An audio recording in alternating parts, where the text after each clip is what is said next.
संत कबीर दास एक महान कवि, समाज सुधारक और भक्तिकाल के प्रमुख संत। उनके दोहे आज भी हमारे जीवन को रोशनी दिखाते हैं। तो आइए जानते हैं कबीर दास जी का जीवन, उनका दर्शन और उनकी शिक्षा। एक प्रारंभिक जीवन। कबीर दास जी का जन्म 1398 ईस्वी के आसपास वाराणसी, काशी में हुआ था। ऐसा माना जाता है कि वे एक विधवा ब्राह्मणी के पुत्र थे, जिन्हें नीरू और नीमा नामक जुलाहा दंपति ने पाला था। कबीर जी ने औपचारिक शिक्षा नहीं ली, लेकिन उनके विचार और अनुभवों ने उन्हें एक महान संत बना दिया। 2 आध्यात्मिक गुरु और भक्ति मार्ग। कबीर दास जी के गुरु स्वामी रामानंद थे। कहते हैं कि एक दिन कबीर जी गंगा घाट पर सो रहे थे, तभी स्वामी रामानंद के चरण उनके सिर पर पड़े और उनके मुख से राम राम निकल गया। इसी को कबीर जी ने अपनी दीक्षा मान लिया। उन्होंने जीवन भर हिंदू मुस्लिम भेदभाव को मिटाने का प्रयास किया। 3 समाज सुधार और शिक्षा। कबीर जी ने अपनी रचनाओं के माध्यम से सामाजिक कुरीतियों, आडंबरों और पाखंड पर प्रहार किया। वे मूर्ति पूजा, जातिवाद और धर्म के नाम पर होने वाले भेदभाव के विरोधी थे। उनके दोहे आज भी समाज को जागरूक करने का काम करते हैं।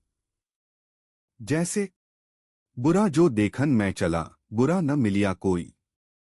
जो मन खोजा आपना, मुझसे बुरा न कोई। इस दोहे में कबीर जी ने बताया कि बुराई दूसरों में नहीं, बल्कि खुद के अंदर खोजनी चाहिए। 4 कबीर का काव्य और भाषा। कबीर जी की रचनाएं सरल, सहज और जनमानस के अनुकूल थीं। उनकी भाषा सधुक्कड़ी थी, जिसमें हिंदी, अवधी, ब्रज और फारसी का मिश्रण था। उनके दोहे और साखियां जनवरी से जनवरी तक पहुंची और भक्ति आंदोलन को एक नई दिशा दी। 5 मृत्यु और विरासत।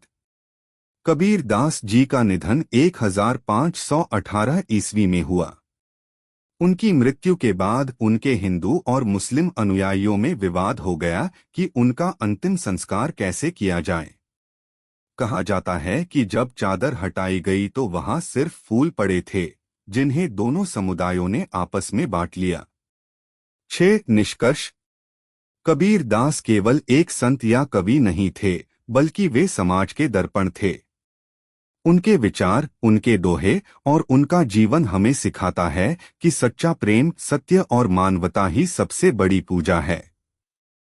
अगर आपको यह वीडियो पसंद आया हो तो लाइक करें, कमेंट करें और हमारे चैनल को सब्सक्राइब करना न भूलें। कबीर दास जी के किस दोहे ने आपको सबसे ज्यादा प्रभावित किया? हमें कमेंट में जरूर बताएं।